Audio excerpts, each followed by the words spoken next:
after a gap of 3 months, last week, I talked live and I was telling you that I have been suffering from very severe bronchitis and very severe choking cough. Those who were here and saw me talking last week, they were all surprised, and I myself was surprised that I could speak without any coughing spell. And in this 1 week, I thought, I'm quite okay. The cough is almost gone, but just before coming, I had a spell of coughing for half an hour. And the cough is very choking type. So I don't know how long I will be able to talk today. That reminds me of something. You know, I think it's quite a few years, the Bhagavata Satram was just over, and Swamiji, as usual, spoke. He talked most of the days, and when he speaks very powerfully and thunderously. He was speaking on Prahlada's episode, what Prahlada was telling to his classmates, and was taking those slokas where Prahlada is telling his classmates to take the name of God, Hare Narayana Jagatpati. Hare Narayana Jagatpati. And Swamiji was telling everybody to repeat following him. So Swami was shoutingly repeating these 3 words, and the whole audience of about 2,000 or more people, they were repeating. By that shoutingly talking, Swamiji's voice completely went. So we had taken him to the ENT surgeon, our known surgeon, and he put him on voice rest for 15 days. So those were days when we were in our old building. We had a blackboard on a stand. So Swamiji was still taking satsang every night, writing on the blackboard. At that time, he had composed some poems, one of which, or the first of which, was addressed to the little Lord Krishna, that I'm talking about you, and now see what you have done. My voice is gone. If my voice is gone, I will not be able to talk about you. So whose is the loss? So I was remembering that if I'm not able to talk, I'm talking about a self-realized saint and about his self-realized disciple, the interaction between them, the close association between them. And as we go on, we understand the depth of, first of all, the Guru Bhakti, the sincerity and the receptivity of the disciple, along with the open introspection in the mind, uncomplicated introspection. What Swamiji says as truthful introspection about what the Guru is telling, how he can take it as a treasure which he can follow, and then what else he can do with his sadhana. So I'm talking about that, and I was all ready to talk today, and when the cough was bothering me with, then nose started running, eyes started running, I was thinking, now at this last moment, will they be able to run a premier? I didn't think that I'll be able to come and sit here. So I wish I get the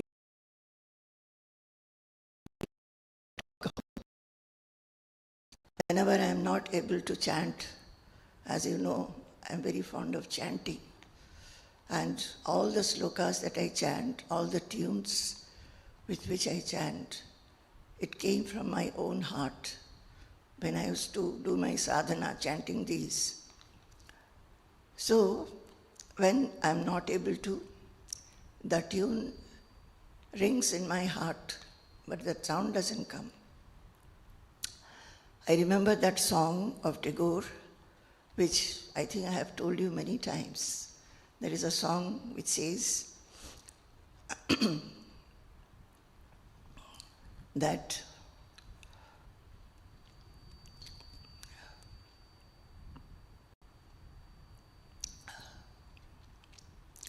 আমার মুখের কথা তোমার নাম দিয়ে দাও ধুয়ে, আমার নীরবতায় তোমার নামটি রাখি ধুয়ে. আমার মুখের কথা, when I talk, my words, let all those words be bathed in your name, O Lord. আমার নীরবতায় তোমার নামটি রাখো ধুয়ে. And when you make me nirava, means silent, at that time also, in that silence, let your name be shining. So that is what I can say.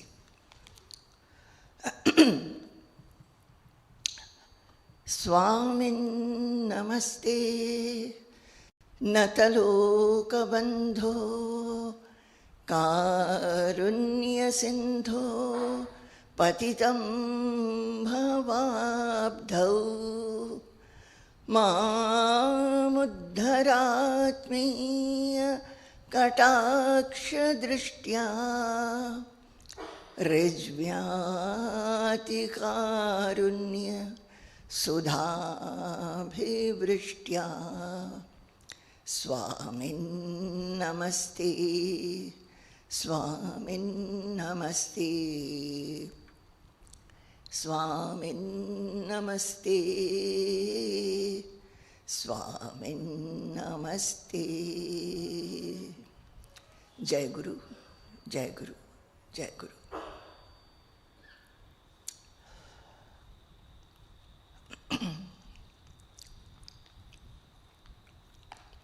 As I told you, I started with the book Sadguru Sannidhya, the portion where Baba's letters written to Nathan Swamiji and Ma. I translated them and explained them. And then I started reading the book. And then I thought, whatever is not in the book, but there is in the My Beloved Baba book, which Swamiji had written, and the book which contains a lot more about Baba's and Swamiji's interactions. Why not read those portions? It will be a great reminder to us, great guidance to all the seekers, how the Guru-Shishya relationship grows and what a Shishya can, from his association, gain from the Guru.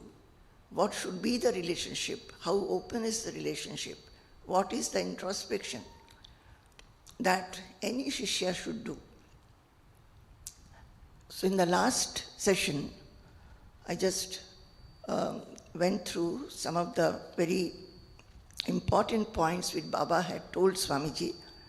And now, today, I make the summary of Baba's, Swamiji's question to Baba. Just like Arjuna asked Krishna, who is a Sthita Prajna, who is a Sthitadhi, how do they behave, what do they talk, or what is their characteristics. Similarly, I think Swamiji also must be asking Baba about that. And he says that my quest was to know how man, when he realized this supreme truth, would be for himself and for others around. How does he behave himself? What transformation takes place in a man of realization? Everybody is in this world, but what qualities or what kind of characteristics come upon him so that he can be very much distinguished? He is distinguished as a man of realization. So today when I was just going through this, I was thinking that what do we understand by this actually? We know the Sthita Prajna section of Bhagavad Gita, what Krishna has told Arjuna. And there are many in all our scriptures, all our prakaranas, that how does a self-realized man behave? In Vivekachudamani, I think out of all that, one very characteristic which is there for any realized person is, like in Bhagavad Gita, it's in the 18th chapter, Brahma Bhuta Prasannatma Na Shochati Na Kankshati. That is, when you realize Brahman, Prasannatma, he becomes absolutely placid in the mind. No agitation in the mind. Mind is always calm. And he neither grieves nor does he want anything. I think all the lakshanas of a Jivan Mukta, self-realized man, who moves about in this world as a free person, liberated person, in spite of remaining in this world, this one characteristic or the quality is very, very distinct.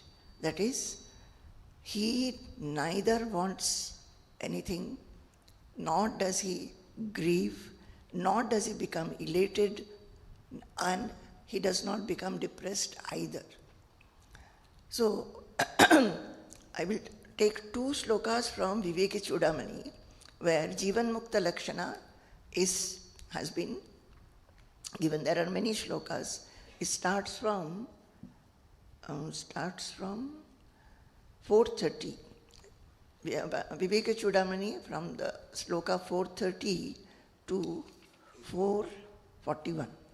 It gives the lakshanas of Jivan Mukta.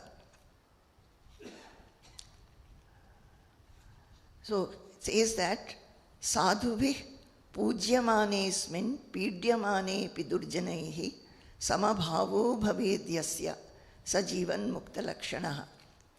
It is he who feels just the same when his body is either worshipped by the good or tormented by the wicked.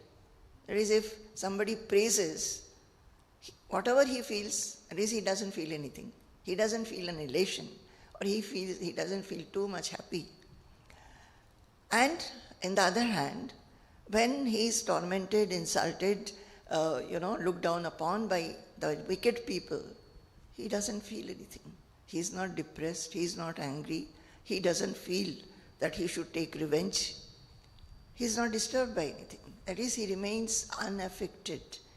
That is what I was saying that this is the, I think, most important quality which shows that a person is free, is that unaffectedness. Swamiji had written many points for me, long back. The first point was, unaffectedness is liberation. This unaffectedness. So here, sadhubhihi pujyamanesmin pidyamane pidurjanaihi samabhavo bhavedyasya. So, he is samabhava.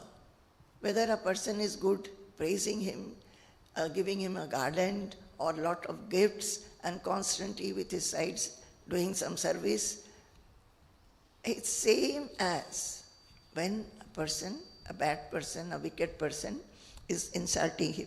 He doesn't get tormented. This is, such a person is known as a liberated man in life. Jivan Muktasya Lakshana. Then Atitan Ananusandhanam Bhavishyad Avicharanam Audasinyam api praptam Jivan Muktasya Lakshanam. Not dwelling on the thoughts of the past, not imagining what is going to be in the future, and remaining very indifferent to whatever is the present. Such a person is a Jivan Mukta. So like this, we must know the characteristics of a liberated man, then, I just refer to these slokas. I'm not going into any detail of this. So Swamiji's quest was that, and he asked Baba, and he was, I think in these sessions or any session of mine, I'm telling that when we read, when we listen, immediately our own manana or introspection should start. How am I? Am I like this? Am I thinking like this? Here we are, for some time, we are going through or discussing what a sadhak, which Swamiji was, and we know where he has grown to. He has reached the state of self-realization. But when he was a sadhaka, when he was a seeker, what was his interaction with his guru? We are going through those narrations and the questions which Swamiji asked and what Baba said. So immediately, any seeker, the manana should be that, oh, at what stage am I? Am I doing like this? Is my introspection so intense, so sincere, so wholesome? Or is it that I just listen to this or read this, feel very happy that, oh, acha, Swamiji did like this or Baba said this, and most of the time the mind thinks of something else. See what Swamiji was thinking as his manana. He was thinking that with any seeker, the enquiry is truly not so much after God as after a God-realized man. We are hearing about God, about self, about a lot of concepts, about the sadhana, about the characteristics of the self, about the states of a self-realized man. When we are reading this or listening to this, there is a lot of ecstasy, bliss, and enlightenment in the mind.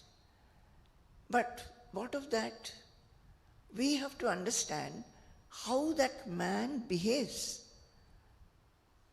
so that we should observe that behavior of the person so that we can also imbibe such behavior, because as a Jivan Mukta, the person has to live in this world. Suppose a person has realized but his behavior is not very bad. Who will like him? Who will come to listen to him? Who will get the knowledge from him what he has?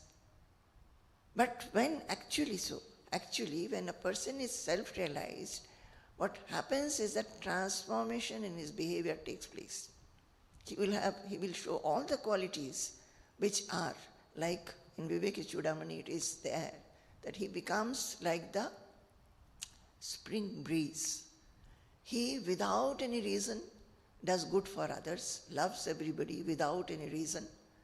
He knows to do only good for people. And what is he?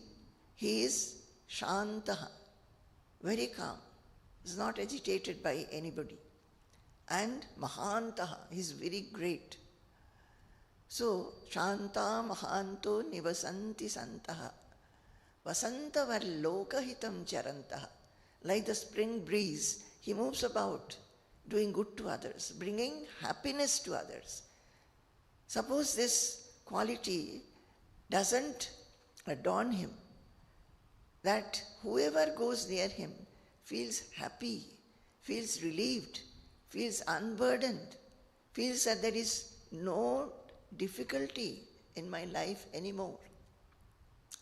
Suppose a self-realized person was not like this, then what is the use? So automatically his qualities, they get transformed.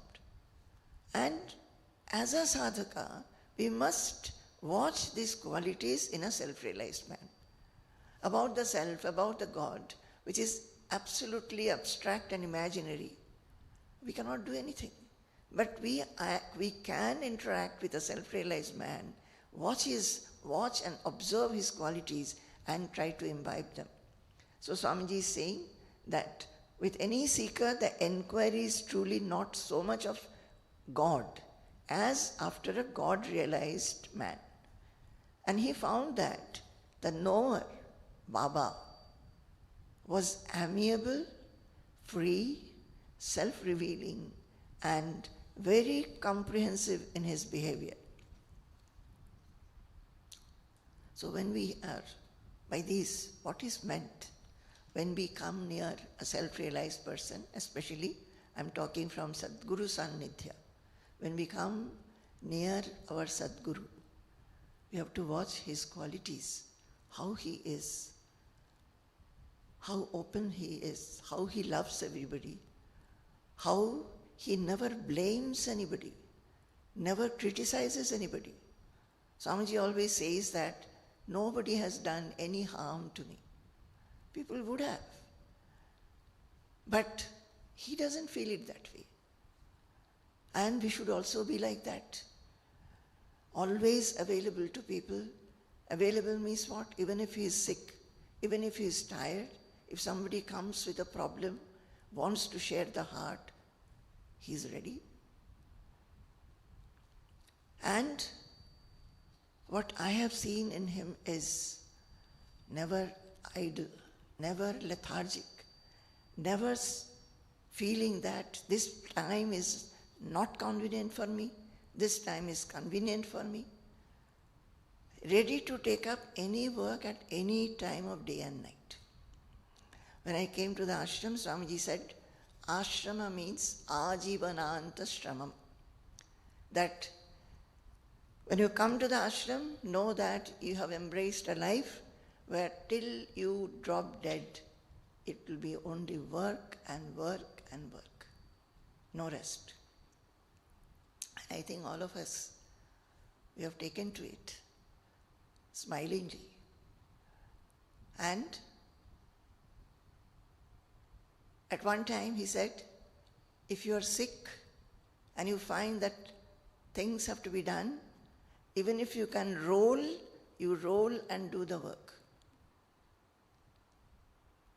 All this went very deep. And another time he said, when I was really sick and I was bedridden, in the beginning years of my life here, I was bedridden. He said, even if you are on the bed, you should know what is going on in the farthest corner of the ashram. You cannot say that I am sick and I do not know. So these are the things we have watched him. And those who can imbibe, they will imbibe. Not only in the ashram life, those who are coming and being in the association, close association, they should go and practice it in their own homes of not blaming anybody, not criticizing anybody, not wanting things unduly, not feeling depressed by not getting what one wanted, and not being elated when something you get which you might have wished. Everything is given by God. A number of behavioral notes of Baba revealed to me what a real seeker should aim at in the path of spiritual progress. So, his behavior with Baba, living with, and Swamiji has not lived so much with Baba. Maybe in the weekends he has written somewhere, and he used to go there weekends, spend some time, do some little service, and come away. So, but in that period also what he has noted is that he could understand, remaining with the Guru, what a seeker should aim. I find that many of us, when we are close, we are getting an opportunity to say, sit and talk with the Guru or do some little service. We are so blessed, we are so happy, and it should be so. But one should not be satisfied with only that happiness. What do you understand from that? What do you gain from that? What do you take from that? Which you can apply in your own life, and you should apply. So Swamiji is saying the behavioral notes of Baba reveal to me what a real seeker should aim at in the path of spiritual progress and realization. These are all from my beloved Baba. I have collated them together. I made a little summary with the heading that Swamiji's interactions with Baba. Swamiji and Baba's guidance to Swamiji. So, by his behavior and his interactions with Baba, he understood this, the readiness to share the heart and mind with the seeker.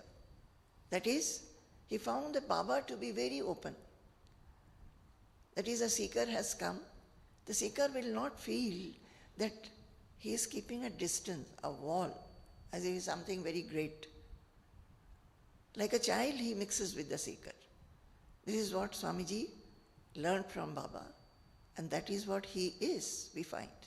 He is also like that. Nobody who comes near him would feel that he is not approachable. Nobody feels that what he wants to share with Swamiji, he cannot. He finds that he can simply tell whatever is in the mind. So, readiness to share the heart and mind with the seeker who comes close by. And also understand the mind of the person who has come to him. That is why Swamiji is writing this. Swamiji found that when he went to Baba, he found that Baba was like that, childlike. Swamiji never felt any hesitation to open his heart to him. And also he felt that Baba understands what Swamiji's mind is, that is, what Swamiji is wishing to hear, or maybe is wanting to tell. Baba is understanding it and facilitating it. So, what should we think reading these sentences, my dear children? Not only Swamiji is a Guru himself. He is talking about his seeker days with his Guru and what he has imbibed. Now, all will not become Gurus, but this one quality of a realized master, everybody can pick up in our all interactions, whether it is a spiritual interaction or with anybody else in the society or family. We should be so like a child that people should feel open and non-hesitant to approach us, talk to us, and share their hearts. We should be understanding who is sad at one time, who is happy at one time, who is anxious at one time. How is it that it happens when people come to Swamiji now? Swamiji is able to understand who is sorrowful, who is having a burden in the mind, who is very happy today, and he talks to them accordingly. So this is what he has seen in his Guru, and he has imbibed that quality, giving that quality a great importance and value in his life. I think for every seeker, this is one thing that we should do. We should observe our Guru, observe him, and whatever good qualities he has, we should try to imbibe. We should try to imbibe that he doesn't hurt anybody, that he doesn't talk in a manner that you mock at somebody. He's always talking in a manner that you feel light, you feel free. So why cannot I also gain that quality in my circle of interaction, wherever I am, whether in the family, whether in the office, or with my neighbors, shopkeepers, everywhere. I don't know whether you give any importance to these things, my dear children, but it's very, very important. People give importance to studies, studies, studies, listening to lectures, listening to lectures, listening to lectures. And nowadays, discussing, because so many things are available to be heard, to be seen, to be read. But these are very, very important points if you really want to progress. Otherwise, it will become just another occupation of life. Today we went to Sabhaniketan, and there today, starting from today, there is a 3-day, you can say, a shibiram conducted by a Swami from Uttarkashi, quite young Swami, Swami Hari Brahmendra Tirthaji. So our Swamiji went to inaugurate that session, and Swamiji spoke there. So before Swamiji's speech started, we, in his kutiram, we met this Swami who stays in Uttarkashi, and he was talking about what the government is doing. They are having various kinds of such retreats where 10-day programs are there. Many people come and they teach them the Shastras, Sanskrit, then many of the Prakaranas and other sacred texts, and various speakers, various sannyasis from various organizations, ashrams, come and teach them. And it is all over India. We didn't know that. All over India it is going on. Now, what he said was very nice. He said that there are people who want to learn and feel that they have learned. But this teaching that they are doing, apart from teaching the text and the Shastras, what they are trying to teach the people is what qualities one should imbibe from the Shastras so that they can become very good individuals of the society. So, even this should not be, I'm telling all of you who are hearing, this teaching, this reading and listening should not be just a time spent in something spiritual which gives you a lot of peace maybe for the time being. Some things we must imbibe and grow so that our whole surrounding becomes influenced by our growth. So Swamiji is saying that he could understand that Baba had a readiness to share his heart and mind with anybody who came nearby. And he could understand the mind of that person, also the nature and receptivity of the seeker who has come. And he was always helping the seeker to elevate their minds without confronting anybody unduly. That is, not hurting anybody by his words or confronting them. These are the lessons that Swamiji has written in My Beloved Baba, that seeing Baba, remaining by his side, interacting with him, he learned these lessons. In spiritual life, the basic behavioral notes are learned from the Guru. Basic behavioral notes are learned from the Guru. If somebody has a Guru and somebody is not trying to imbibe some qualities of the Guru, then he is not a Shishya.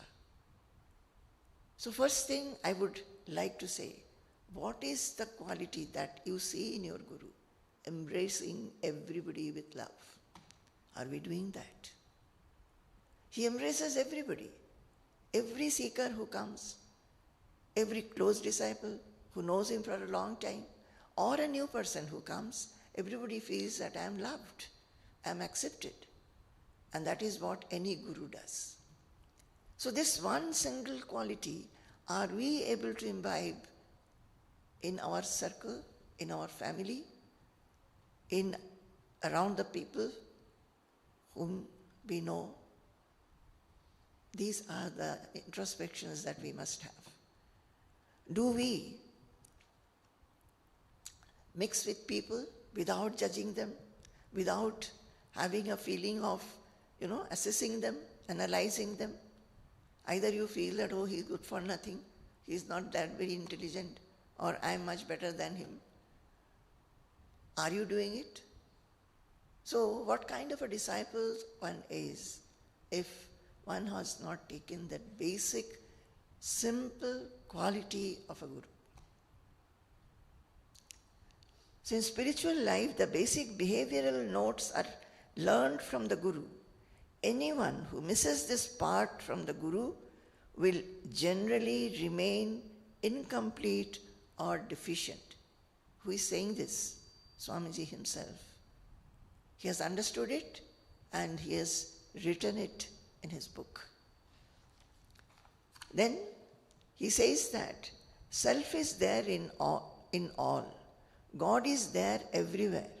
Yet we do not realize this truth. We are not realizing the truth. We are hearing for years together, from the time we have tread on this path of spirituality, that self is everywhere, God is everywhere, I am the self, I am not the body. All these things we are constantly hearing and hearing.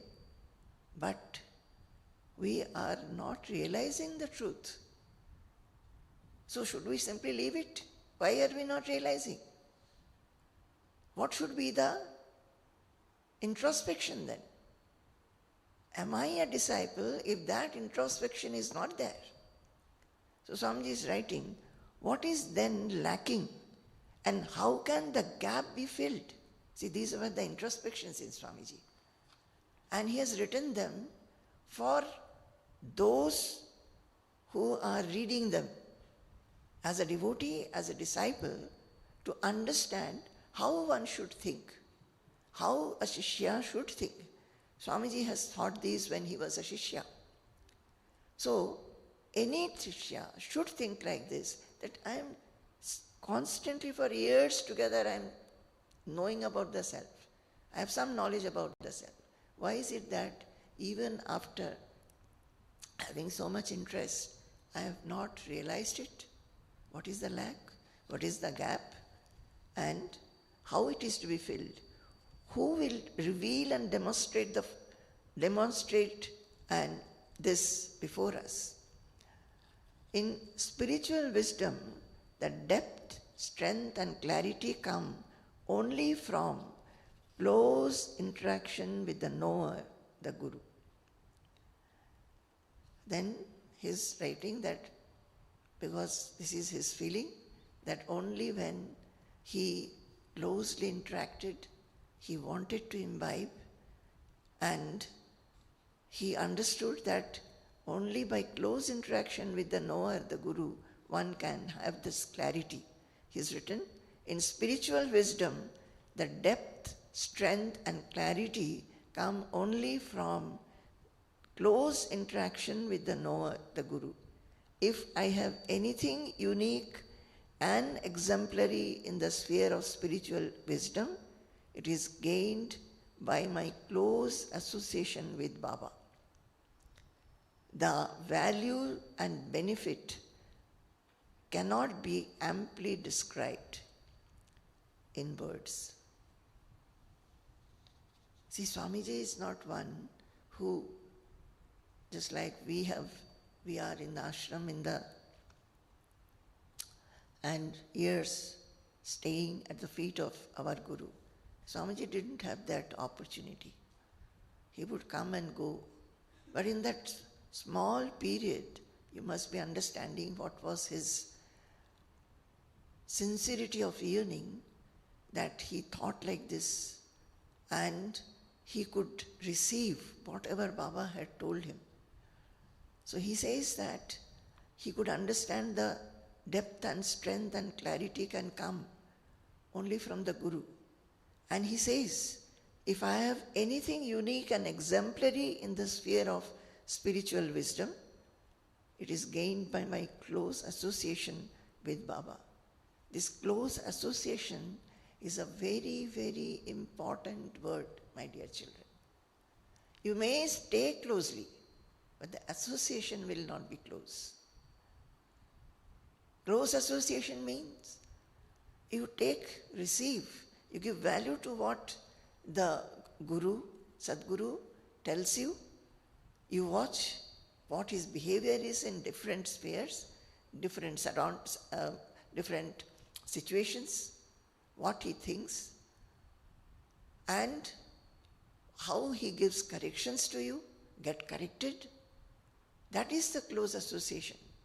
Otherwise, you may stay for indefinite number of years near the Guru, there won't come any change. I think I told you last time that in Kailash Ashram, one Maharaj, Swami Harihar Tirtha Maharaj Ji, he used to say that there are so many stones and rocks in the Ganges, and Ganges is flowing over them. Ganges which is purifying, but patthar hi rehte hain.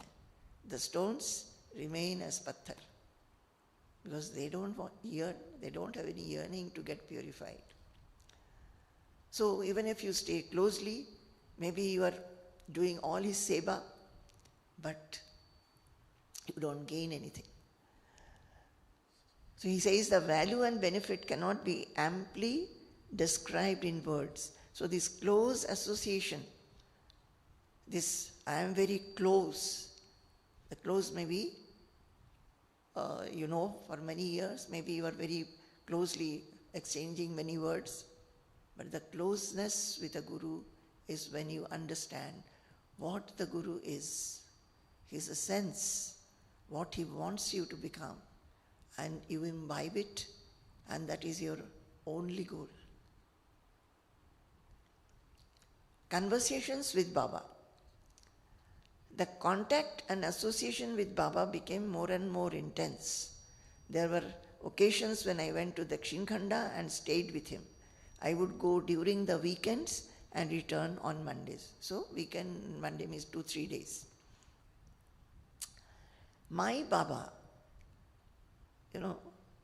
this I have seen from the very first occasion when Swamiji spoke about Baba to us.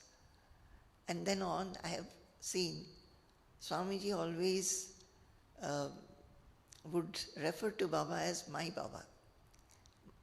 My Baba. And there will be a smile on his face, which is divine, so radiant. So here also he is writing, my Baba, I could now understand, was certainly like one of the great saint knowers, radiating spiritual wisdom and splendor. He certainly was one of the same class and style, like Angirasa and all that, beyond all rituals. Beyond all rituals. Baba lived in a thatched cottage with simple food and clothing. And what was Baba doing all the day was neither ritual nor ceremony. It was tapasya of the most exalted and rare kind, the exclusive, ascetic pursuit of inner wisdom and yoga, the jnana tapas, as the Upanishads describe it.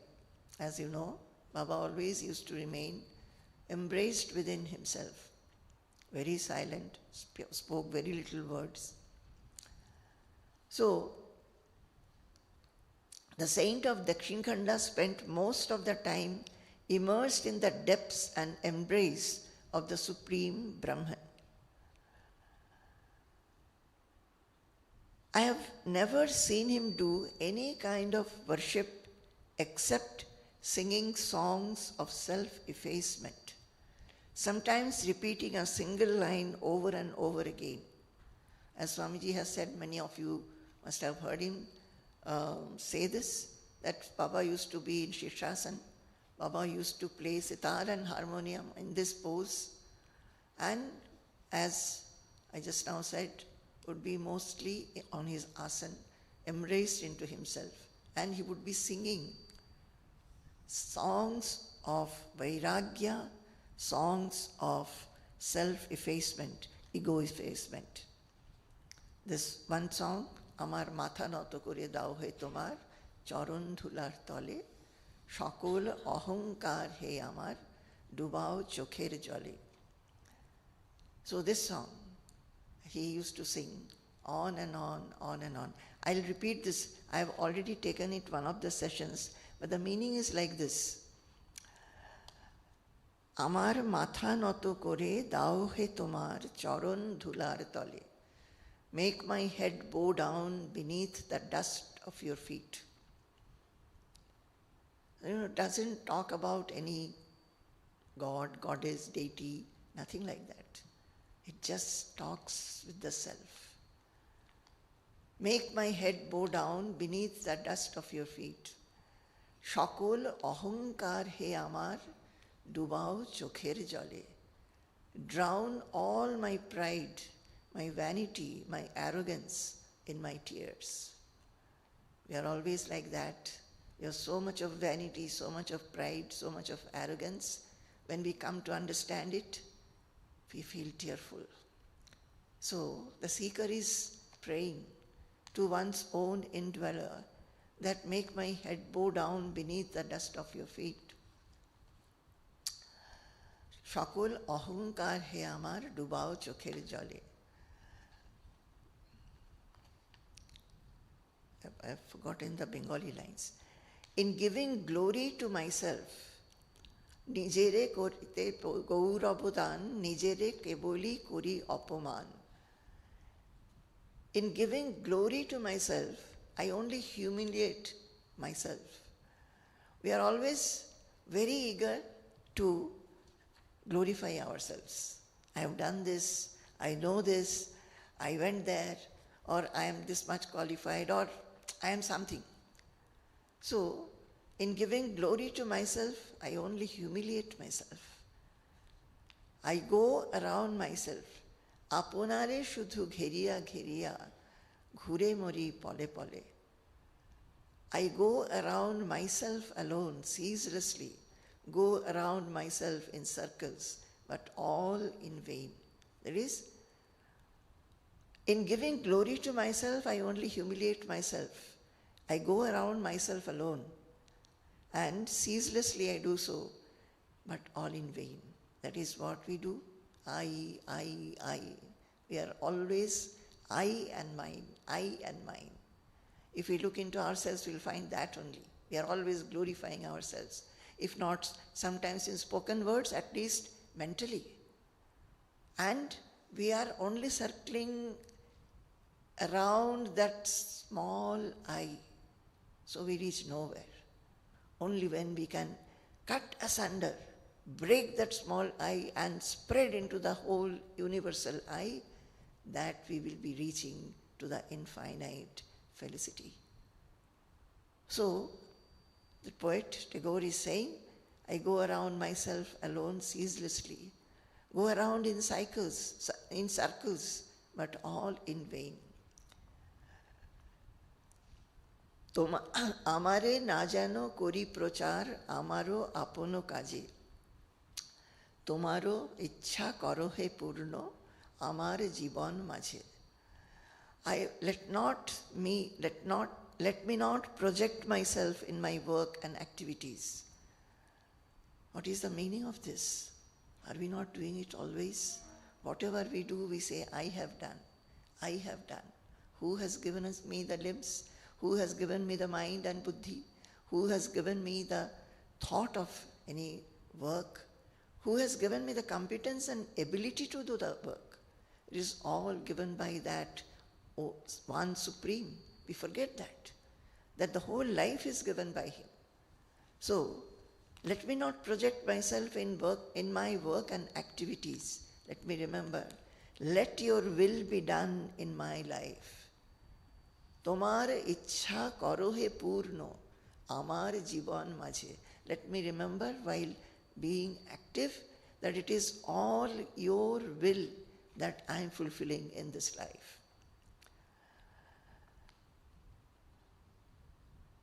যাচি হে তোমার পরম শান্তি, পরাণে তোমার পরম কান্তি, আমারে আড়াল করিয়া দাঁড়াও হৃদয় পদ্ম মাঝে.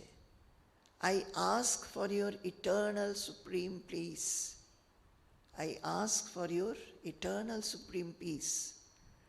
Ask for your everlasting, beautiful, radiant presence in my heart. How many of us, we only want this? How many I desire, I want. How many different things are there in our minds? And what is this seeker saying? I ask for your eternal supreme peace. Ask for your everlasting, beautiful, radiant presence in my heart, O Lord.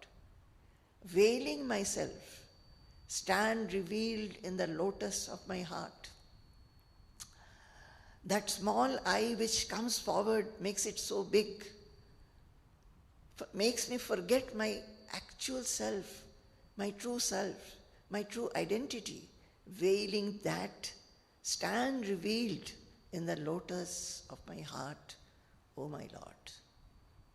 So this is a song. Tagore songs, beautiful songs are there. So Baba used to sing this, the first two lines especially. Amar matha noto kore dao he tomar charon dhular tale. I think if we keep on singing this, that, oh my Lord, make my head bow down beneath the dust at your feet. If we keep on singing this, the ego gets sublimated.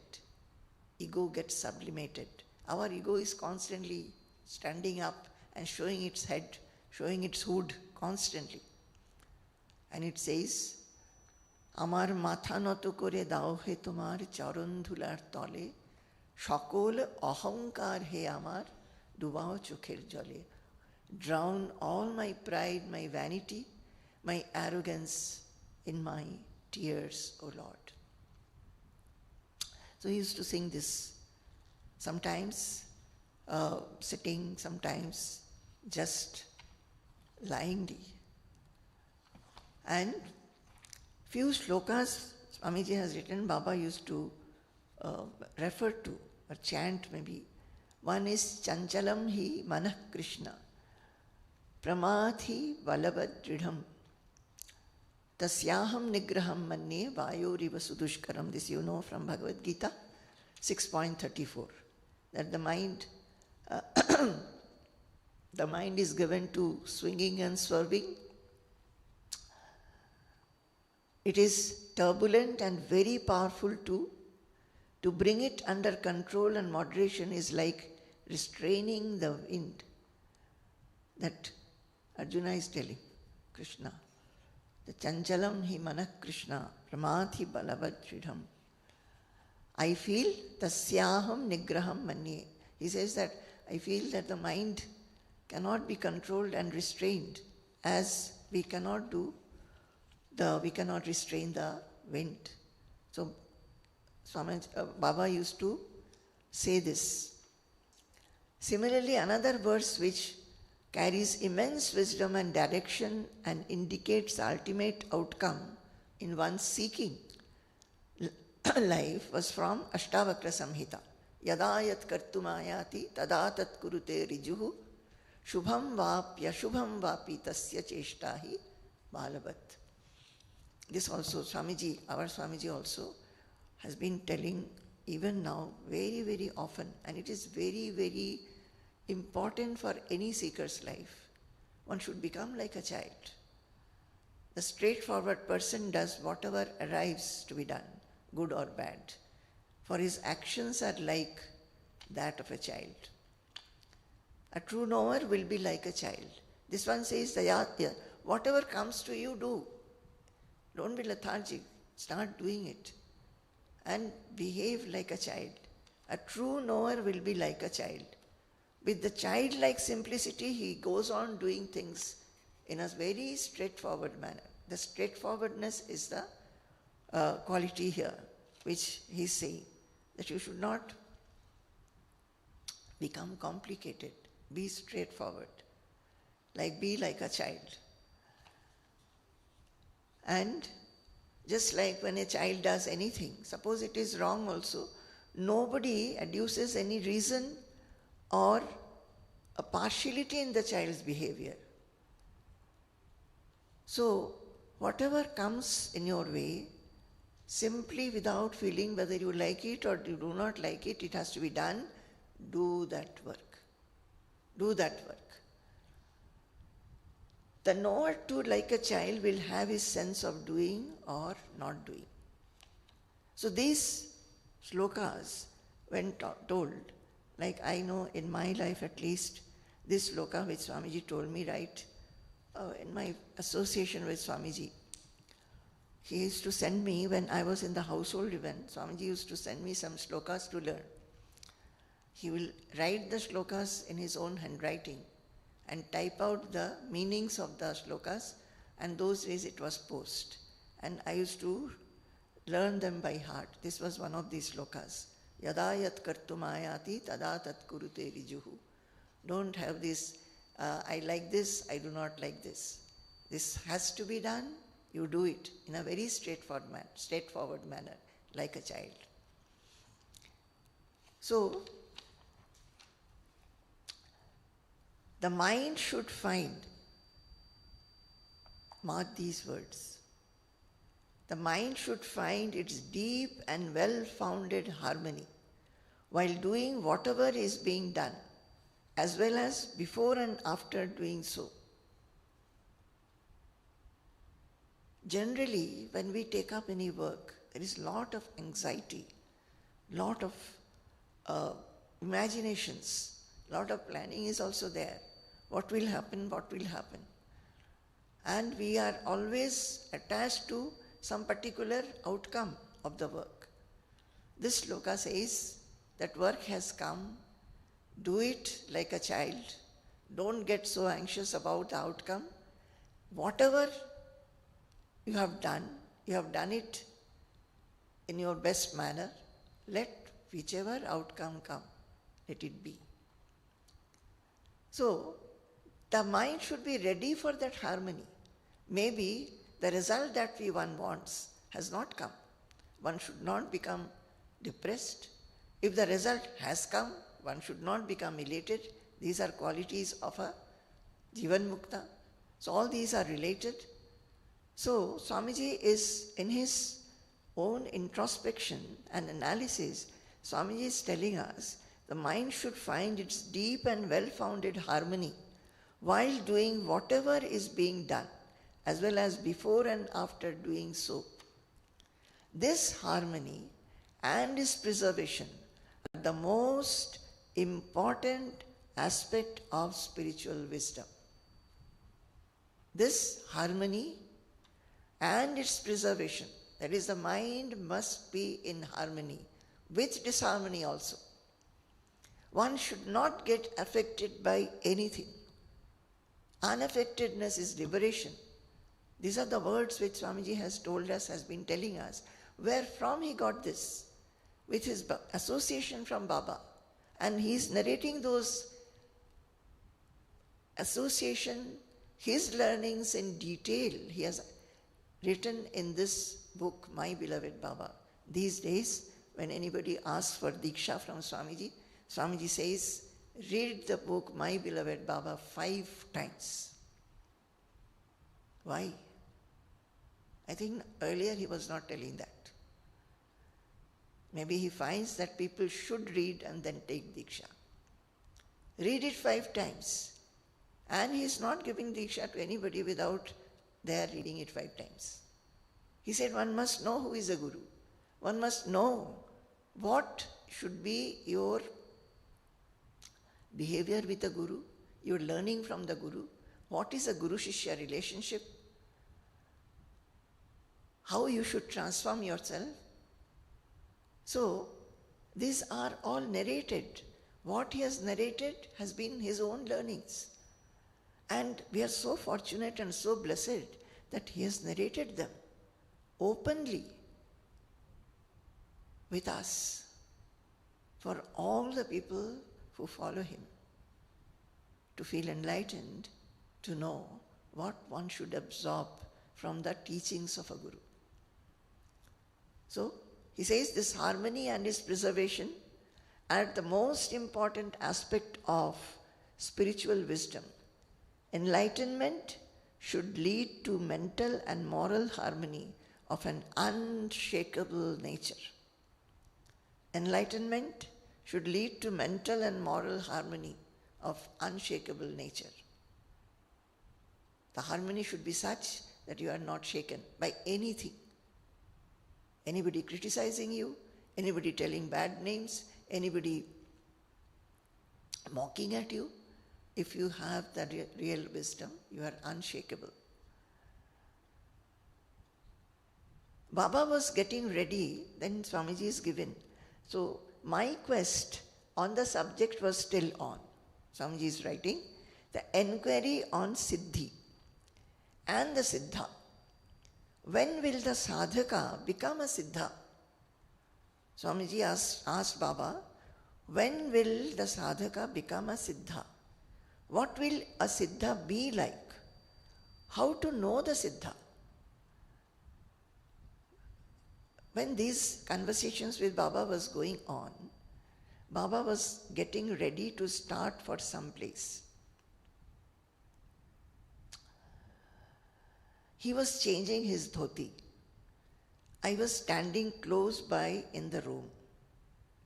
We were still in the midst of discussion. So Baba replied, what did Swamiji ask? That who is a Siddha and when does a Siddha, sadhaka become a Siddha? How do you know that one has become a Siddha?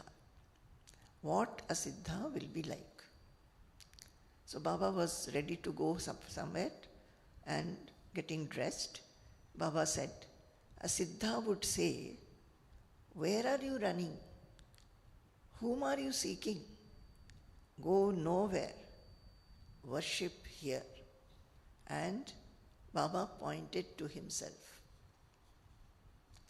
A Siddha, a Guru, will say, where are you running?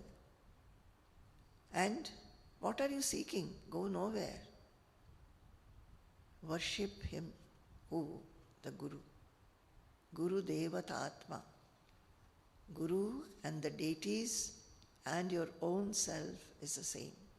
Once you have a Guru, worship him alone. But people, they only worship him.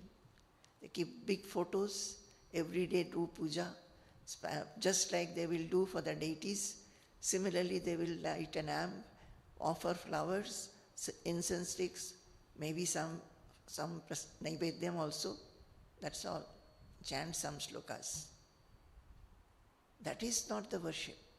What is the worship of a Guru? To God, to deities, to idols, we do this kind of worship. What is the worship of a Guru? The true worship of a Guru is to imbibe his qualities, to imbibe his teachings, and assimilate them and live those teachings, to be like him, to tread the path sincerely so that the Shishya also becomes like a Guru. That is the worship. When we are able to take his teachings and follow them unreservedly, unquestioningly, understanding the value of his teachings, that is the worship. Not feeling that, oh, whatever is convenient, I will do it. Whatever is convenient for me, that much sadhana I will do. Or when the Guru corrects you, you feel, why did he tell me all this? I am not like that. That is not the worship.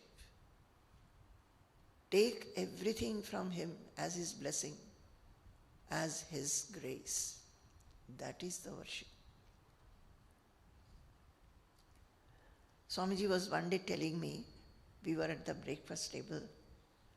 Swamiji was saying,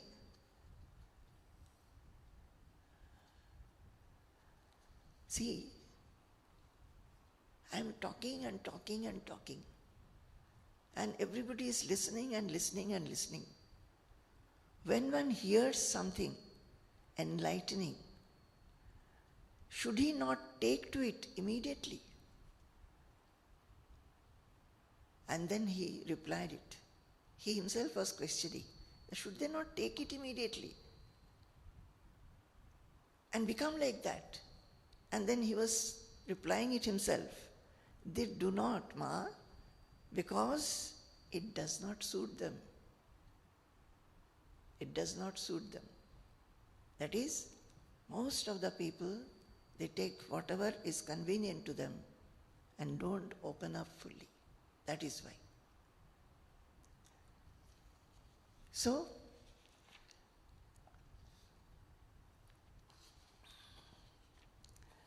and this, when Siddha and Sadhaka question was there, Baba said, where are you running? There is nothing to seek. You worship here, and showed himself. Baba also added, a Siddha will not be perplexed even when the roof above catches fire. You know, when King Janaka, he was talking to somebody, when the Duta came, the guard came running and saying that, Maharaj, the palace is on fire. And he said this, Anantam batame vittam yasya me nasti kinchana mithilayam pradiptayam name dahyati kinchana. He said that, what is the meaning of this sloka? He was discussing something very spiritual. And the guards came running that, Maharaj, let us simply go out because the palace is on fire. So he said this. He said, I have a lot of wealth of which I consider nothing as mine. If the whole Mithila catches fire, that is his kingdom, still nothing of mine will be burnt. Adahyoyam. In Bhagavad Gita, it says, the self is such, it cannot be burnt. Cannot be burnt. So he is always in the self. He says that I have so many things, the kingdom, I have so much of wealth, my kingdom is there. But even if it catches fire, it goes to ashes, I don't feel that I am burnt. Nothing of mine will be burned because he doesn't feel anything is his.